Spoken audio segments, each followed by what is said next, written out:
Hey, folks, welcome to Free Press Sports with Carlos and Sean. Carlos, we promised the listeners a week ago we were going to talk about the Lions. I have somebody that I know a little bit come up to me a couple of days ago and said, you promised you were going to talk about the Lions. Okay, fine. This person is related to me. I'm actually his father. But still, he's looking forward to it. He wanted to hear you and us when he's out on the, riding the tractors, cutting the grass, doing whatever. He wants to know about the Lions. So if he does, that means lots of other people do too. The other 10 listeners. What do you say? Yeah, absolutely.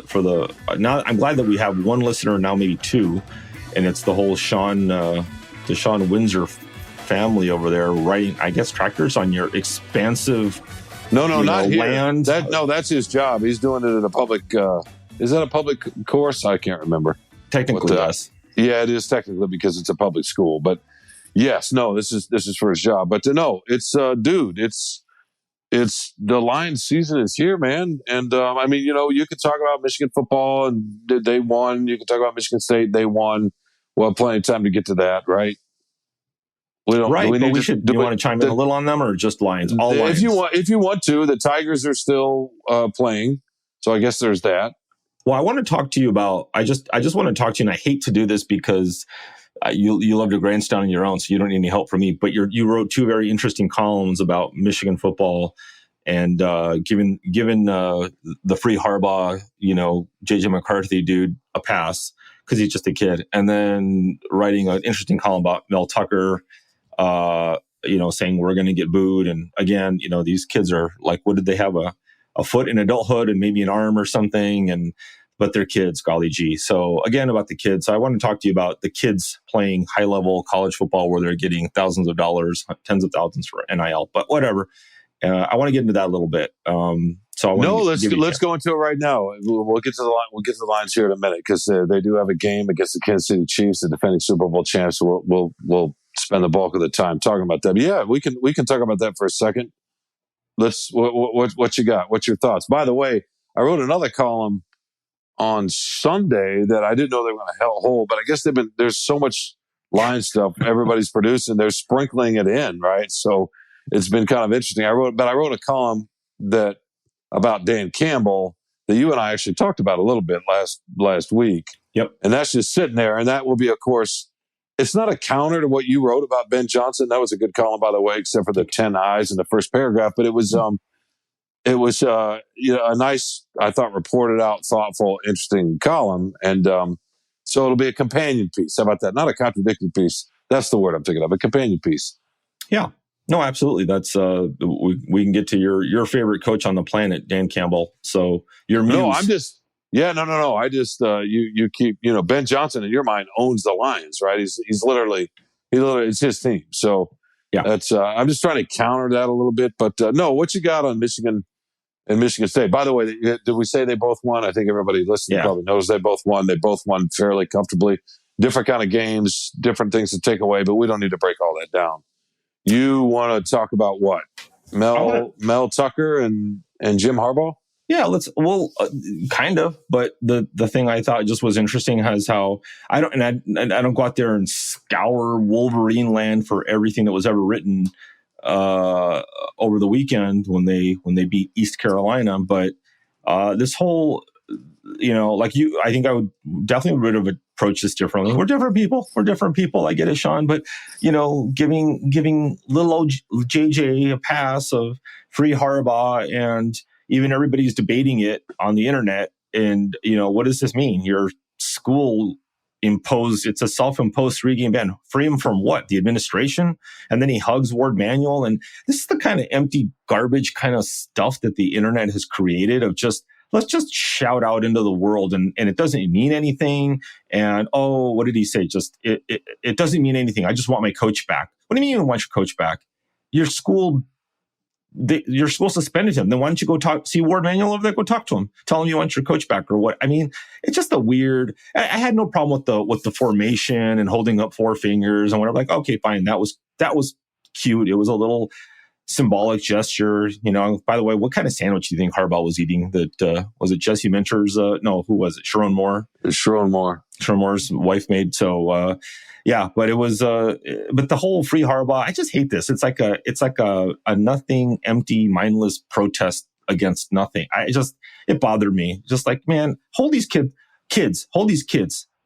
accountable. Because JJ is going to be in the NFL pretty soon, and he's not going to get away with that. They're going to, hopefully, the NFL writers, but probably not, are going to make him, back up what he's saying. What do you mean by backing up? What does it mean? It means nothing. He's like, that's all there is to it. What does it mean? No, it's just empty a way gesture. Of saying it's not an empty gesture. I mean, it's just saying he misses his coach. That's all he's saying, right? I mean, what else is he saying besides that? He wants his coach back. He's saying something is not fair about this process, that he's not happy with it. He is. But he doesn't want to criticize the administration or Ward Manuel or Santa Ono or whoever it might be. It's like a faceless boogeyman, right? So he's going to criticize the school that's trying to preempt the NCAA, which has rules that he probably doesn't agree with. Say that. When his coach, why does he need to say that? When his coach is claiming he didn't do anything wrong in the first place, right? So there's been no due process at all. He just knows his coach is gone. Whatever. So if the quarterback wants to say, "Hey, I want my coach back. I'm going to write a free Harbaugh. I love my coach. That's why he's here," and the other players want to say that whatever, that's fine. They can do that. I'm not going to make a value judgment on that. That's not my job. That's not for me to do. Job that you get paid for to make value judgments. You're an opinion. No, it's not. Columnist. That's not my job at all. My job is it's not to make a value judgment. That's just superior moral empty crap. That's all it is. You're acting like you're better than everybody else. I'm not saying you, but that's what you do when you do that. That's not. We've got enough of that in society. Our whole political system is that. I'm not going to contribute to that. I'm sick of it. No, and that's what happens is when you have these people, and like you said, our political system, people sitting up there railing against, I'm not going to get political, but just certain things, issues, hot be topic, careful. And nobody's at fault, and nobody's at whatever, and let's just, certain kinds of culture. It's no different. We're not going to name names. We're just going to say things that are. It's no different than holding up signs. It's no different when people his age are doing the same thing 2 generations ago, protesting the man. What does the man mean? The man can mean all sorts of things. They put Nixon's name on that when it was during the Vietnam War. No, but this whole the whole idea of the man comes out of the movement in the late 60s, right? That's where it started. It's basically you're protesting authority. I don't think it's fair. My coach didn't do anything wrong. Whatever.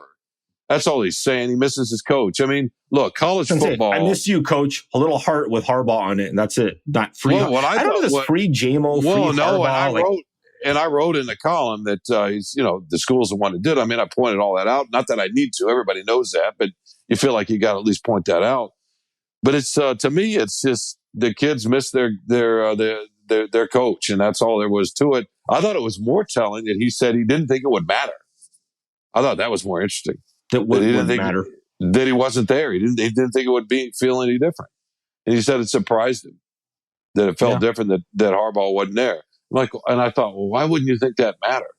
You're at that school by and large because of him, right? I mean, that's how it is. I don't know if I believe him when he says that. Sometimes you go there for an assistant coach. You get recruited. You're assistant coach. What, you don't believe him when he says what? That he didn't think it would matter? To me, there's only two answers to that. One, he's not really telling the truth, or he has not one shred of introspection in him, which is maybe that does make more sense if he doesn't have any introspection or analytical thinking.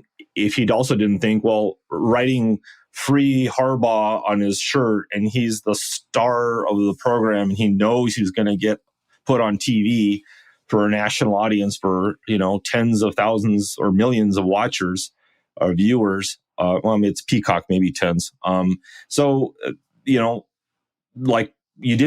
could you not think that if you miss your coach so much, it's Harbaugh, how could you think you're not going to miss him? I mean, I think maybe what he maybe have meant is I was surprised at how much I would miss him, knowing he wasn't going to be there. But then when the reality sets in, wow, he's really not here. But in sports, maybe it's different. I mean, obviously, if you're, I'm trying to think, if you're golf, you play golf or whatever, it's your caddy, you play tennis, whatever. But maybe even a sport with maybe basketball, but in football, it's a machine, and you're preached this whole time. It's not about one person. It's just there are 85 people involved that play, plus another I don't know how many dozens of support people, not to mention the coaching staff, which is another 15 people or whatever. And so you got 100 plus people, and you're not really thinking, and you're taught from the minute you start playing that game that it's not about you. Deion Sanders went viral over the weekend with his pregame speech, which was really clever of him, by the way. And postgame speech. Well, that too, but his pregame speech. His pregame speech in particular, what did he say? What was he saying to his kids? It's about what was he saying to them? No, it's about the guy next to you. That's the guy. Not you, the guy next to you. And whatever, you can say this cliche, whatever else.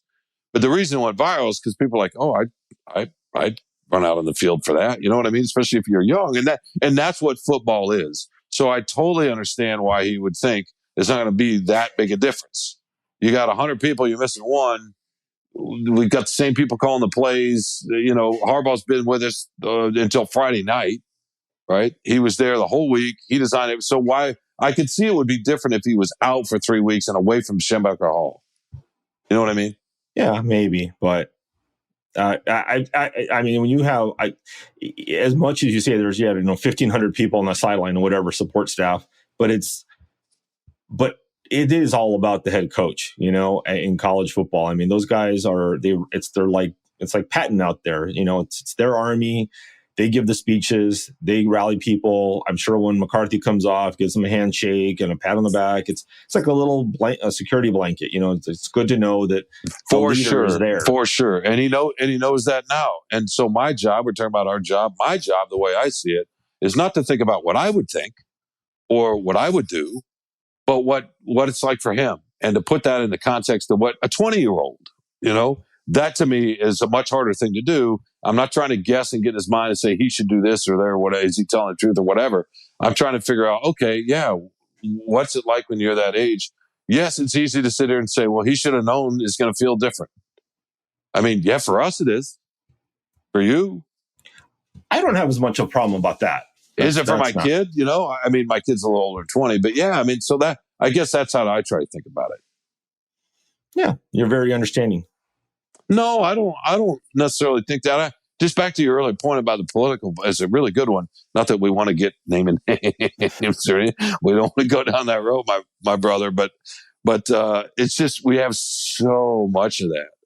We just have so much of that. And I just, in my tiny little corner of the world, my little tiny speck of dust, I try to put something in a different context. And that is, so I don't think it's overly understanding at all. I mean, you go out in your world, Carlos, tell me, people let you merge. I mean, I know there's a lot of people that get angry and honk their horn or whatever, but there are just as many people that slow down and let you merge in, right? They do. Sure. Or hold the door open for you, or put their grocery cart back or whatever. I mean, it's easy to focus on the person that's riding you and honking and raging on you, but there are just as many people doing the other thing. So I guess that's how I try to look at things. By the way, one of my pet peeves in life is I hold the door open for people all the time. Young, I know you old. do, because you're a gentleman. I'm a gentleman, and I try to do that. But one of my pet peeves is, and it's true. You go try this. The listener at home, you hold the door open for somebody, and 90% of the time you hold open, they still do not trust you. As they come up to the door, they put their hand out like you're going to let it go at the last. And I'm almost tempted to one day just let it rip. Just like, all right, if you got it from here, like I am not. You're saying even fundamentally, even something like that with human beings, there's just no more trust. Yes, people don't trust each other. At the bottom, at the core of people, Sean, we are just distrustful animals. That's just who we are. We're out for our own. No, we all fight for our own life for sure in the end. But real quickly, because I know you want to talk about Mel Tucker too. Real quickly, the last thing about McCarthy, and I wrote this, is that you can say he wanted attention, and I believe he probably wanted attention, and I wrote that. But that doesn't mean so he can want attention to me and also be sincere about missing Harbaugh and wanting to free Harbaugh at the same time. So you can have two competing things. You can be, sitting in front of the goalpost and chanting or whatever it is. And maybe that does help him. I'm not going to say it doesn't. Who am I to say it doesn't help him? But also he knows the cameras are on him, right? So to me, it could be both. And I think he's got a little bit of that. I think he's got, like he knows the cameras are on him for sure. There's two things that, I'm sure JJ listens to our podcast. So I'm speaking to you directly, JJ. Two things. One, I'm sure you're going to be in the NFL next year. If he keeps playing like he did the other day. There's no question. He's going to be. It's too good. There's two things. One, watch how much time you hang out by yourself as a quarterback, as a leader of a team. I get the meditation thing, but in the pros, it's a little bit different. You kind of got to be with your guys. You got to kind of get that out of the way in the locker room before you come out on the field. It kind of makes you seem, I don't know, standoffish or whatever. Is that just a little thing? Just or a spotlight hog, spotlight hog. And the other thing is, when you say things like this, when you have signs, free JMO or free Harbaugh or free whatever it's going to be, you're going to be on a bigger stage and people are going to hopefully hold you accountable. And you're either going to come off as somebody who's insincere, unthinking, or someone who just doesn't, is disingenuous, that they just want this, again, a spotlight. I'm going to say things that I'm not really going to back up, that don't make a lot of sense. And some players can get away with it, but the quarterback of a team, it's going to be hard to get away with that. So I just think it's a young person saying something that doesn't mean a whole lot, but no, it makes sense. I mean, he's thinking that the school did it because the NCAA was going to force him to do it, right? I assume. I mean, maybe he's not thinking that at all, but I mean, that would make some sense if he thought that. But I just think it's a young person saying, I want my coach back, and thinking, hey, we're all in this together. It's no different than the formation they did, which actually bugged me a lot more than the free Harbaugh. But weirdly enough, by the way, let's talk about Tucker. But by the way, that's the other thing about that is that it just depends on your perspective. The Michigan State people were like, I can't believe these U of M players are supporting basically a criminal coach. And the Michigan people loved it, right? So it's just all about it's tribal. It's just totally tribal. Absolutely. A criminal coach. Yeah. No, I actually got that in some emails, but yeah, it was funny. So what's your thought on Tucker? Well, I liked your column about the booing, and I liked it that he accepted it, and he explained to his kids, to his young male players, who are, some of them are probably 24, but he explained to them how this is, a possibility. And you had that nice line about the current players are paying for the sins of last year and the coaching failures of last year. But this is sports. This is athletics. They've been, even though they're kids who are like 20, 21, 19, whatever. They got to learn to deal with it, right? They've been playing long enough. They know that, that the patience is short in East Lansing after last year. And I like the way that Tucker accepted that. He didn't fight back on it. And no, he didn't. He made them have to understand. And it was a bad start for the team, against Central Michigan. It was concerning, that first half. So yeah, I mean, it's good. You have to accept where you are. That helps you move forward. If you ignore your situation, that's a lot more problematic. So that's an opportunity for growth for them, I think. I also thought it was interesting that, and maybe a lot of people would dismiss this, but I thought, first of all, he knows, right? So Tucker understands. And the fact that he prepped his team, because let's face it, athletes love getting booed on the road if they're winning or whatever, or just they run on the field, they love it. Bring it on. But when you get booed at home, that's different, right? So you got to learn to deal with that and understand that's going to be part of it. Like Tucker said, hey, it's just like pro ball, and it really kind of is in many different.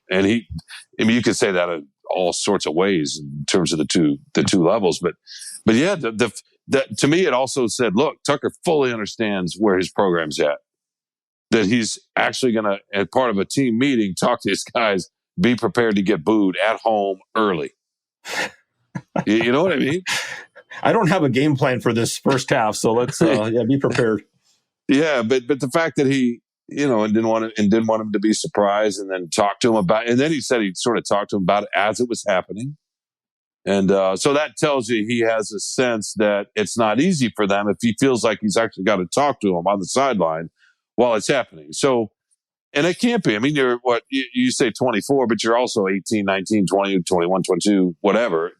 These days, who knows? Maybe you're 30 with all the extra years. But no, that's something you got to get through. And I just thought it was interesting, and I wanted to put it in a little bit of this perspective, Carlos, of he's put his foot in his mouth a little bit this last few weeks. Yeah. He's come across as pointing the fingers at other people, and he didn't do that yesterday with either Keon Coleman, or with the booing. And I thought, okay, that's smart, Absolutely. And so I wanted to write about that because he's not looked good lately, has he? Yeah, and I think it was smart. I mean, hopefully the message went farther than just get ready for the booing. Is don't react, don't turn on the fans. It's a battle you can't win.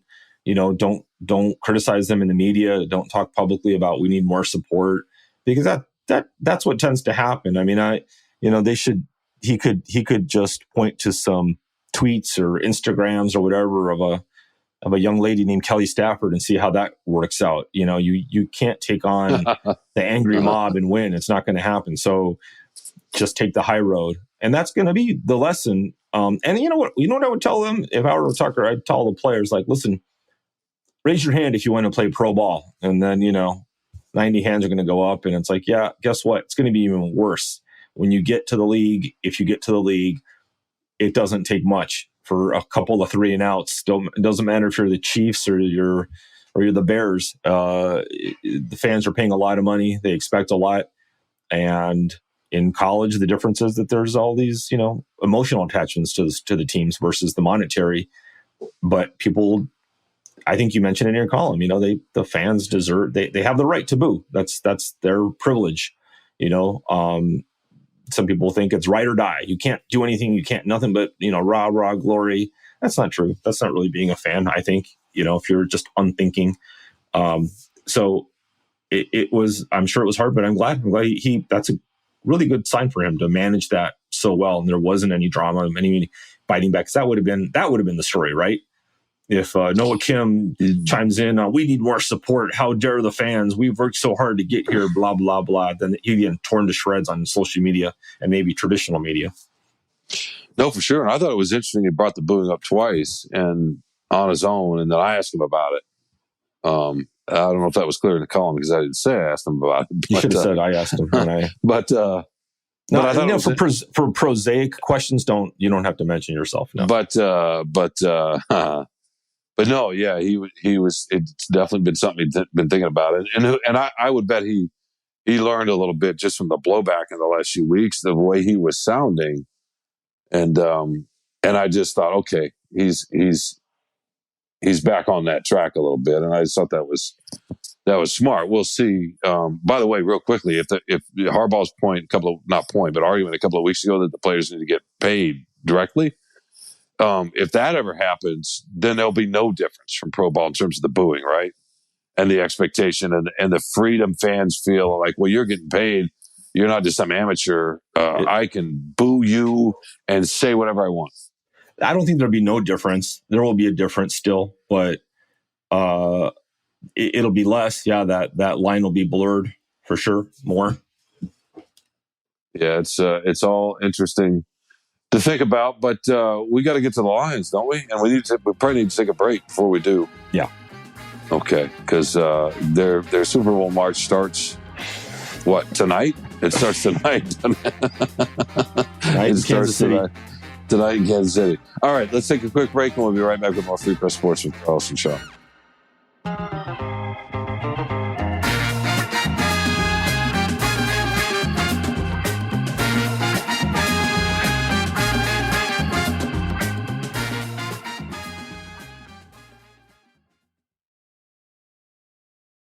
Welcome back to Free Press Sports with Carlos and Sean. Carlos, that was enjoyable. Thank you for pushing and forcing out such a thoughtful segment, not from me, but from you.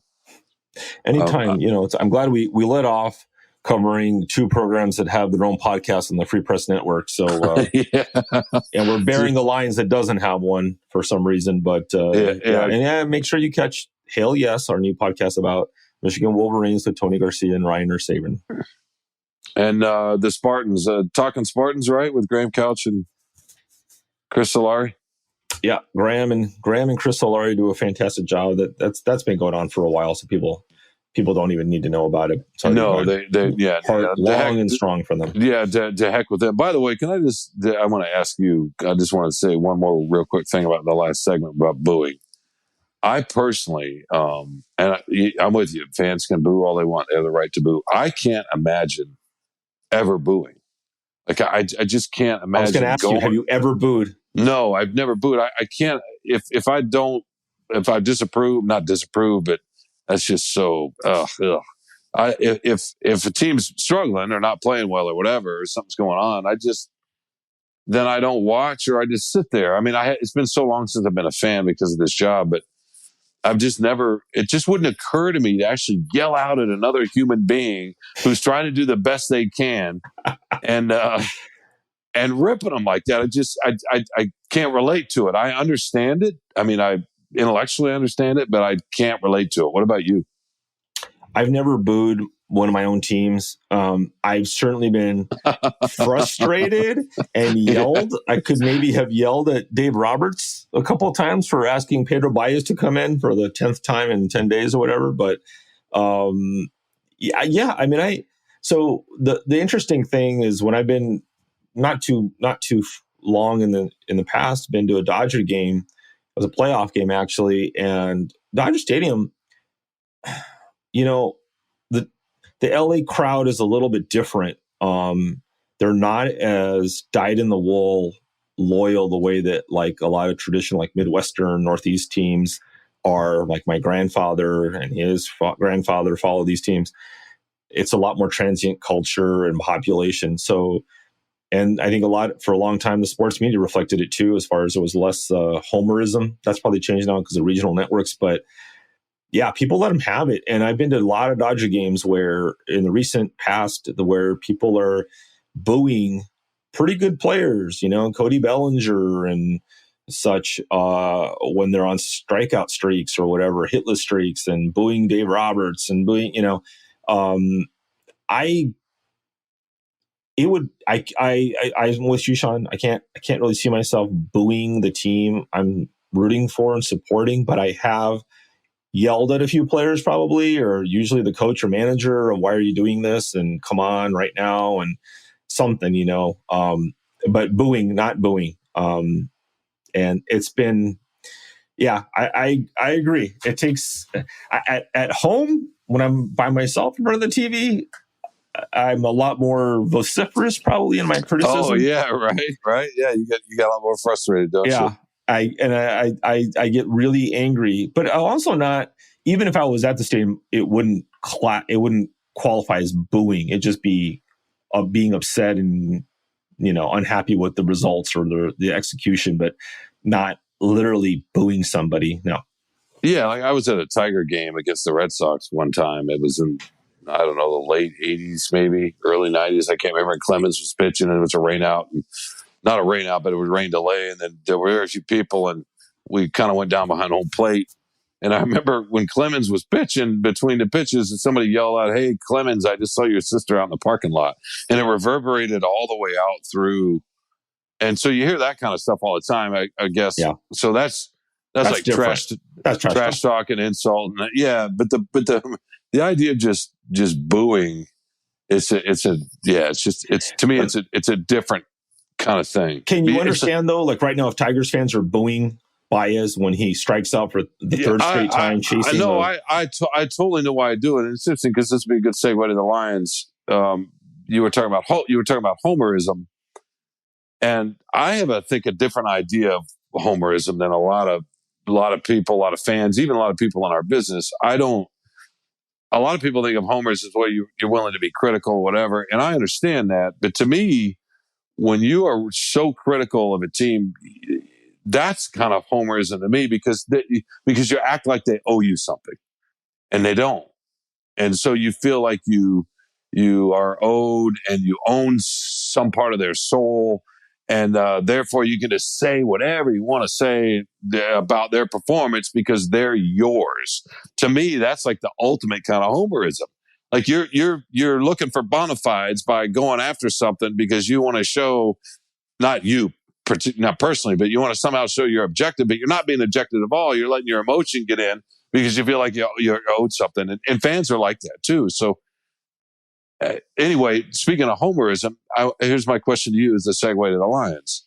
I was listening to the Bill Simmons podcast with Charles Barkley because I'd seen an outtake, right, about him talking about Dan Campbell and how he would love to go play football for Dan Campbell, Jesus. even though he hated football. Mm-hmm. You know what I mean? They want to get hit. Anyway, so that led to another podcast with Simmons. Was a preview. And this is my question about homerism. He and his podcast analyst, NFL guy, and his name escapes me, forgive me, both of them said, I don't see the Lions. I don't get it. I don't understand. I'm paraphrasing. I don't understand the hype train. They're basing it all off on something that didn't mean anything last year. It was just a late season run. We see that from teams all the time. Their defense was terrible. Yeah, they'll put up some points, but what do they really have? You know, they're nowhere near as good as Dallas, San Francisco, and Philadelphia in the NFC, and they will be lucky to win 7 games. And they were both asking each other, what are we missing? Why is there all this hype out there? And that made me think about the local media. And I haven't really seen any of that perspective from any of us. Have you? And No. What do you think of that? And what do you think of that in general? That idea that is this all just a ruse? And by the way, they ended with, and don't forget, these are the Lions, and that and that poor fan base, because they're actually legitimately excited for the first time in a long time, and it's just going to be suffering. What you can say is, someone who says that, I don't understand the hype. I don't understand it. You know, they definitely have not spent any time in Detroit. They have not visited the team. They have not talked to the coaches or the players. They maybe have not read much of the media takes coming out of Allen Park. So it's kind of showing their ignorance, really, of not being informed about things. Because if you read things carefully, you will understand that the Detroit media has typically not been easy on the Lions, the Dungeon of Doom and so forth, which is over exaggerated. But Right. don't go ask the last 5-10 Lions coaches if the Detroit media is a bunch of softies. No, they're not. No. And so to have all these people saying, hey, this team looks legitimate. They did some good things last year. They got better. There should be some improvement on that as far as, Ben Johnson's second year as coordinator, the defense getting more depth, Jared Goff feeling more comfortable in the offense, all these different things. There's no apparent sign of why they should have regressed. So they should more or less perform. Maybe they're not going to be an 8-2 team, like 80% winning, but they should be better than. And the big thing to me that everybody nationally misses is simply stated, Campbell's first year, 3-13-1, has to demote his offense coordinator midway through, and they improve the second half of the season. Second year, he's got to fire his defensive backs coach, and they start 1-6, and then they turn it around. He should have been coach of the year last year because they could have easily gotten into the playoff.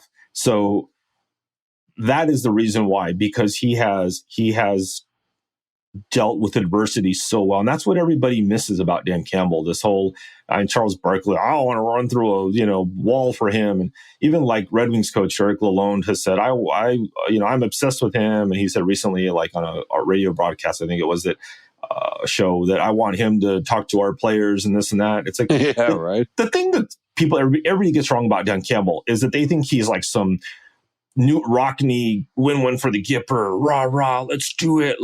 And that Hard Knocks thing was so stupid. The whole, like, this weird speech he gave about drowning people in the shallows.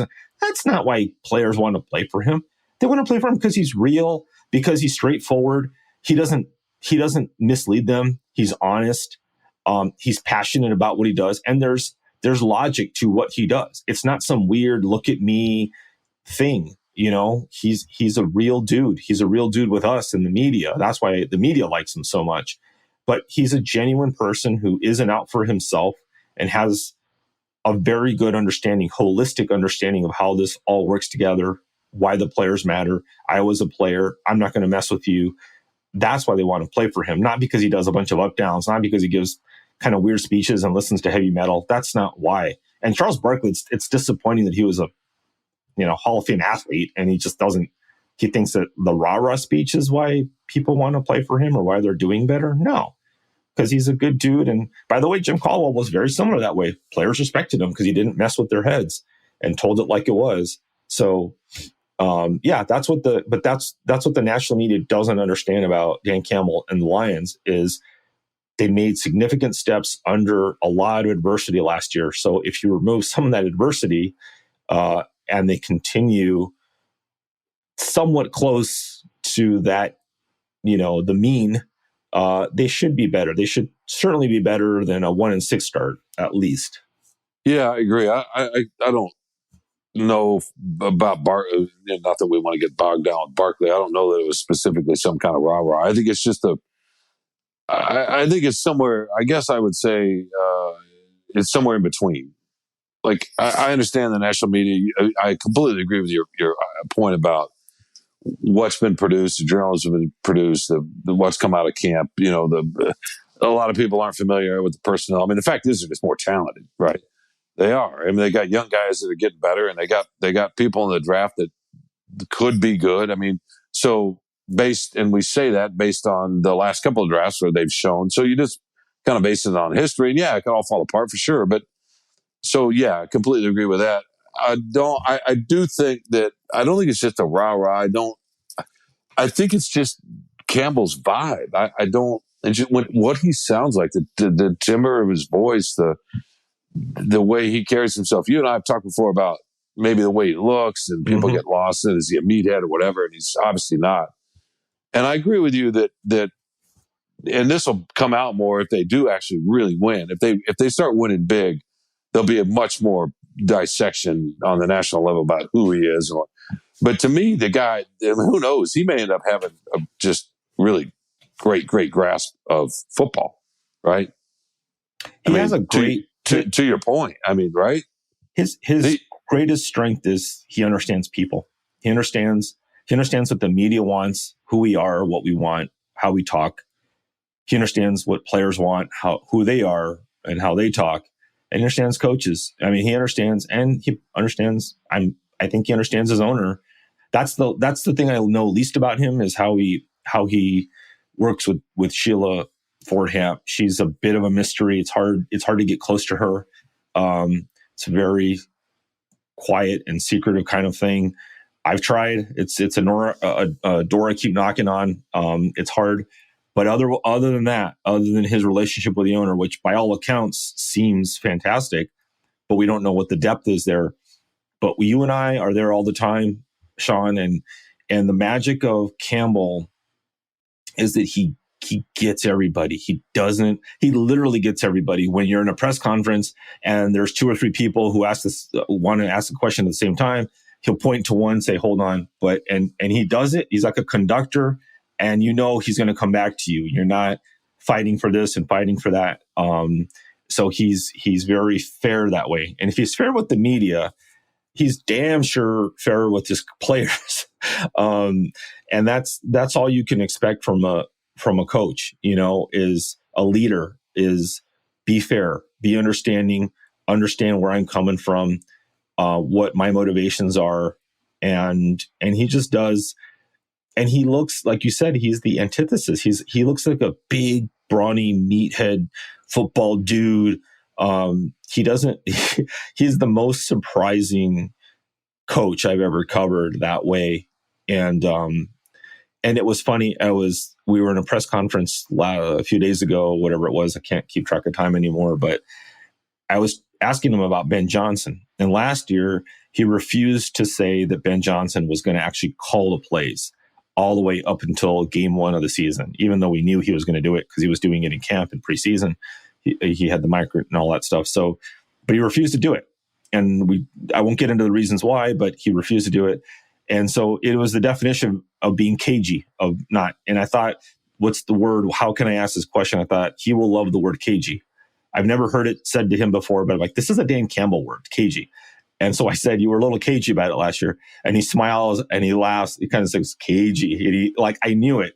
And that was the thing of understanding who he is and his motivations, how he likes to talk, how he likes to think, the words he chooses, and he's really cut back on the stuff like grit and all that, but he doesn't have to say that word. I think that it's embedded in his messaging about the way he wants his players. Now he's saying football players. We don't have talented players. We have football players, because I think he doesn't like the word talent as much because it means you're Jameson Williams and you're not, whatever. He wants you to be a football player, a holistic, tough, I don't care, I'm going to get this done kind of person versus I can run a 4.2, 40-yard dash and I'm really great and I've got great hands, whatever. So that's the thing with him. He just gets it. And if you are around him long enough, and that's why, you will get to see it. But if you're a national guy who parachutes in from Sports Illustrated or the National, whatever, I'm not ripping on SI, but any national, ESPN, whatever, and you try to spend a little bit of time with him and interview some people, you won't get Dan Campbell. You've got to spend time and really see how he works the room, how he works with people, what his answers are. But yeah, that's why there's a lot of hope for this team. That's why there's a hype train. It's Dan Campbell. People believe in him, and I've said this before, I've written it. He will get another job. If once this ends with the Lions for whatever reason, he's going to be a coach again. He'll never stop being a head coach from here on out. I would agree with that, but I don't think, and you're spot on about it, all the reasons you just gave. But there's another one that's pretty critical. And if you think about where he was, who he learned under, who he played for, who he coached under, and the two biggest influences, the two best coaches, the two most influential coaches in his life, he's got parts of both of them. And the part that gets talked about more is the part you just talked about, is Bill Parcells, who was also kind of a master at understanding human nature, right? I mean, absolutely. Parcells was considered the guy in terms of his era. And but he also, he's also a really good defensive coach and all that, and brought up Belichick. The other part, though, is if you listen to Cam, the thing that I always think about, and I don't know how much of this the national guys or gals listen to or not, or whatever, maybe they do, I don't want to make assumptions, but you listen to his post-game pressers, and then sometimes the Monday pressers, or, maybe the second press conference after a game. Think about how analytical he is when he's talking about what happened, and the way he talks about why this play didn't work, why this play did, why this person was supposed to be, this person didn't chip. He's talking about sometimes it's just fundamental, or you're supposed to be in this and move this way, that way, whatever. Sometimes it's the larger design of a play and it didn't quite work, or it did work, or he looked off. It's very analytical, really analytical. And he doesn't do that for the whole press conference, but he gets into that almost like, and it's sort of professorial. And it takes you, I remember that first, it sort of took me aback. I'm like, oh, like this dude really sees this game. And, it makes me actually think of Izzo a little bit, who can come across as a rah-rah guy. But if you ever go into a film room with Izzo, it's like, I understand why he loves football. It's the breakdown. It's the geometry of moving in space. And that's, you have to, you see things a certain way. That takes a real talent, a real talent. That Ben Johnson's got that, right? So I think Campbell does too. When he says we see the game the same way, that's what he's talking about. He can see and anticipate, and you hear that in bits and parts of his. So he combines both of those things. I'm not saying he's Sean Payton and Bill Parcells. He's got a long way to go. Long way to go, right? I don't know if he has a long way to go. I think he's almost there. In terms of no, both those guys won Super Bowls. So that's what I'm saying. You got to go win a Super Bowl to get talked about like that. But and maybe that's not as far off as maybe you're right. Maybe that's not that far off. I don't know. I think he's definitely, he's way more Parcells. Parcells, could have gotten the New York media to eat dirt off the floor. I mean, they just loved him so much. He'd come down into the reporter's room, as they used to call it, and BS with them for a while. And he was great. And by the way, he hired Bill Belichick. I think he might have been a special teams guy. And then he got promoted to, I think, as linebackers coach before he was the DC, and guys weren't sure about him. Lawrence Taylor was like, "Are you sure about this guy, Bill?" So it's not that Ben Johnson's a 1-for-1 for Belichick, but Parcells understood genius. He saw genius even in an uncommon way. The way that Ben Johnson definitely had way more experience behind him, but Campbell saw this guy knows what he's doing. He's really smart. He's going to design plays for us, and recognize that. So that's the true sign of a really great head coach, is hiring the right people. But absolutely, no, for sure. Knowing the game. Sure. To me, Jim Schwartz is that way. You could ask him about a play and he could break it down into the most minute detail. And the thing that's a little bit different about Campbell, just from the media's point of view, is if you ask him about a certain play, and just if you want to have better understanding, if you're not trying to assign blame, if you're just trying to understand, like, hey, when this happens, is the guard supposed to pull there, or was that a broken play, or whatever it was? And he might say this, wait, you're talking about, was that the 3rd and long in the second quarter? He's like, yeah, okay, second quarter. Okay, I got you. Yeah, okay, what was supposed to happen is here.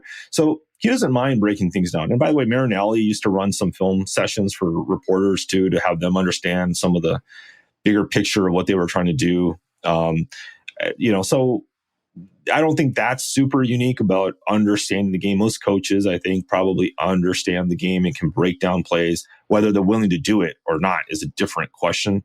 But it's impressive for sure. I mean, it's impressive whenever any coach can. It's like a golfer. Like, after you're done with the round, a golfer can tell you stroke by stroke what happened over whatever 80 strokes.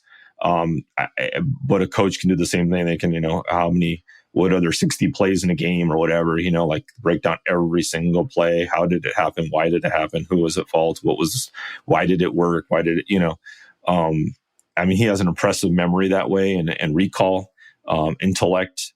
So it's cool. I mean, it's really the total package, is he's so impressive in so many ways. And on top of it is, from my perspective, is I covered him as a player, and he just wouldn't talk to the media, not in a mean way, but he just didn't want to talk. Some guys are like that. They're just very not going to just talk a lot. In fact, I want to ask him about that one of these days. If I ever get a chance to, have a few moments with him, like, at least in Detroit, he wasn't here that long, but he didn't talk a lot. Like, what was the deal? And back in the day, there was an old kind of an unwritten rule about offensive linemen that they were not supposed to talk to the media. There was a look down upon if you talk to the media. And as a tight end, maybe that a little bit rubs off, we're working with the O-line, but I would like to know why. And it was so surprising to me what he's like now as a coach versus what he was like as a player.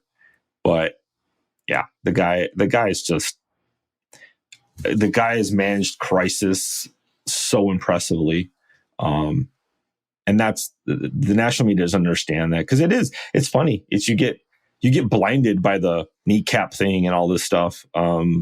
That's just the frosting on the top. It's not the actual layered cake underneath it. No, there's a lot of substance there for sure. And he's very observant. Of course, I'm with you on him getting another job, and we need to wrap this up and take another break. But I'll say this, the job that Brad Holmes is doing and the way they work together, it's good to the point where it's kind of hard to separate, because they've got some talent too. They're developing talent, they're finding talent, they're coaching talent. And Holmes is really, really deferential, which is probably smart. But he might be pretty good at what he does in his own way too. We'll see, if he keeps this up. So yeah, it's a brotherhood, kind of like you and me. I mean, we're obviously a lot better at what we do than those two are, but of course, get paid so much more too. Yeah. No, I'm not the same. I'm kidding. All right, man. Let's take one more break and come back and get to your favorite thing. We will be right back with more Free Press Sports with Carlos and Sean.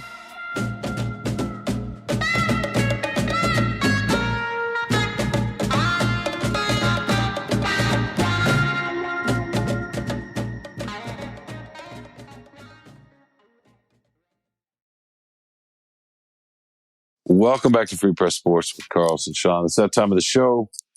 Carlos, your favorite time of the show where you get to talk about what brought you some joy, but also some peace, some relative calm. Does it have to be? Why can't it be an angry joy? Well, is there such a thing?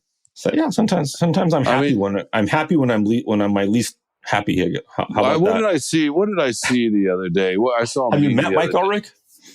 Yeah, right. What did I see the other day? It was a meme, made me think of you. It had to do with I'm not happy unless everybody else around me is suffering. It was. I'm paraphrasing, but that was the gist of it. Oh, it was about Michigan State, and Michigan fans being happy that Michigan State struggled at first, and et cetera, et cetera, et cetera. Yeah. And somebody came in and said, "Can't you guys just enjoy your own programs and teams? Why do you worry about the other?" And then that's when the meme came in. I'm not happy unless I'm winning and you're losing. And that's pretty much right? That's the world we live in. Yes. Well, so what's your favorite thing? Actually, I hate to disappoint you, Sean, but it's actually a very nice one. It's very simple. It's always a nice one. What are you talking about? This one was really nice because we have a new neighbor and an older gentleman named Andy, and he came over and knocked on our front door, and we almost didn't answer it because we didn't even hear it. And we're like, "Is someone knocking on the door?" And I went over and answered it, and he introduced himself, and he brought a little box of tomatoes from his garden, some grape tomatoes, and introduced himself. And it was just a really nice gesture to do that. And we were caught up in our own struggles that we were trying to get some stuff together and sort some things out in the house. And it's always funny when you're caught up in your own drama and then someone knocks on the door and reminds you, there are nice people out there and you should think about other people sometimes and what they're going through. So it was a nice introduction, and hope to return the favor to our new friend and our new neighbor, Andy, very soon. So that was my favorite thing. That's awesome. Mine is really, really simple. It was a holiday weekend this past weekend, and kickoff of football, college football anyway, pros, as you know, just talked about, it's about here. And so Labor Day weekend for me is usually, work all weekend, and it was this too. It was. I think I wrote Friday, Saturday, Sunday, Monday, and but on Monday I went up to East Lansing for Mel Tucker's weekly news conference and wrote the column that we talked about earlier, but the booing. And on the way back from East Lansing, I sort of took back roads down past Stockbridge and kind of over near Pinckney, because I have a couple of friends that have a lake house, and just a small little place on one of the chain of lakes out there. And normally I get out there 2-3 times a summer. They have a pontoon. It's an old rickety pontoon. Go out to a place, anchor, and swim. I love swimming in the lake. And I had not done that all summer. I've been out there a few times, taking them food, making hardwood. They did some work on their place, and so helping out. But it just didn't work out. It was kind of odd. So finally, one of the folks said, "Hey, come on out over the weekend." I said, "I'm working all weekend, but I'm coming back from East Lansing. Can I stop?" So I did. I stopped. I don't know, 6:00 in the evening, whatever. After I'd filed and driven from East Lansing, and they got on the pontoon, changed real quickly, got on the pontoon, drove out, swam for 10 minutes, washed away the weight of, life. And got back on the pontoon, went back to the house, changed, and came home. I was out there for 45 minutes. But just that 10 minutes of floating, I did a little bit of swimming, not much. I did a little crawl up and down the, whatever. But mostly I just kind of tread water and just let that feel. So the weightlessness, relatively speaking. So yeah, that was by far my favorite thing. I finally got in the water. Nice. You spent the weekend on a yacht when you should have been working. Okay, that's nice. That was great. I've been trying to do that all summer. Yeah, no, you mean after I'd worked all weekend, I couldn't take Monday night? You know what? I will, to the listener out there, I'll give Sean credit that it's not easy to do that. And you do this all the time, Sean, but like making the time to see somebody, to have a quick bite with them, to stop in. after I'm done covering an event, I just want to go home. And I did curl up and cry myself to sleep, and I'm so tired and exhausted. I have no time for anybody.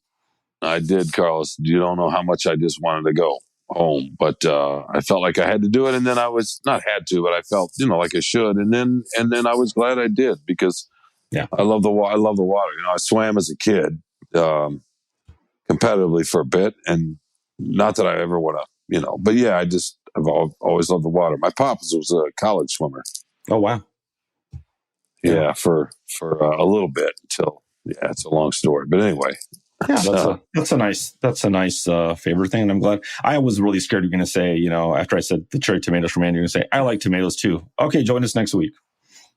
Well, we are starting to get a few out of the garden. Our garden is much smaller. That reminds me, Carlson. I know we're wrapping this up. One of the funniest insults I've ever heard. You probably haven't seen this movie. Maybe you have. It's called Pride and Prejudice. There's like 20 Pride and Prejudice. Okay, the version with Keira Knightley and Judi Dench and Matthew McFadden, who's in Succession. I think I've not seen Succession. I don't think I've seen that one. No. Well, Judi Dench plays this, matriarch, wealthy, who's just mean, and she goes to somebody to insult them. She's upset with them about something ruining the family name or whatever. And she knocks on the door, and it's late at night, and she, it's unannounced, and she gets in, and before she lays into Keira Knightley, she says, "You have a very small garden, madam." And it's that line has always stuck with me. Like she was trying to insult her, saying, so your garden is inadequate. Yeah, exactly. Which means you're inadequate, and everything about you and your family's inadequate, et cetera, et cetera. So it's a metaphor for you should never existed. All right, I got to watch it now. I don't know if you'll like it or not. It's it's if you like period pieces like that. Oh yeah, I love them. I have watched a few Emmas. I think I've seen the Colin Firth Pride and Prejudice. That's I've seen that one too. I prefer this one a little bit better, but yeah, that's a good one too. And who else is in that one? Emma Thompson.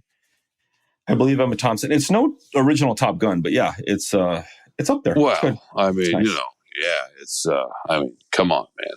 Yeah, that's you love to use the word zeitgeist for whatever reason. So that's a I think Maverick said it at one of the that's a zeitgeist movie in the worst kind of way. Yeah.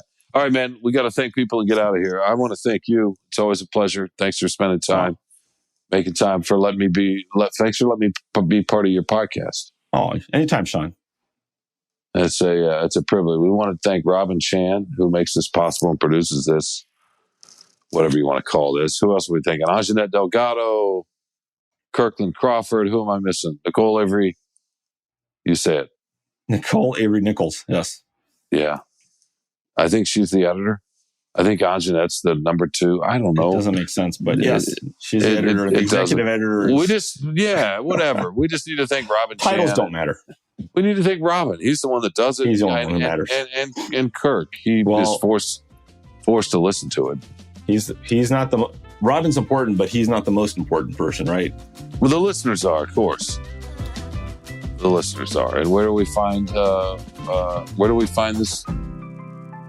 MySpace, Reddit, Spotify and Apple. Let's start there. Well, that sounds about right. You wrote a column the other day and referenced Meatballs. And I'm like, okay, 10 people know what that movie is. So still the greatest all-time motivational speech in the history of film. Yes, the Bill Murray Summer Camp Classic. But yeah, I thought, my God, I got to get you into the 2020s. But it was funny though. All right. Anything else? We're gonna talk about. Football's here. We'll be back next week. Maybe we'll get Dave Burkett on. Maybe we won't. I guess it's up to him if he wants to grace us with his presence. But we're gonna talk Lions either way, right? We don't have to have him. We don't need no Dave Burkett. Nah, we just need Robin and some patience. All right. Until next week, Carlos. When we return with more Free Press Sports with Carlos and Sean.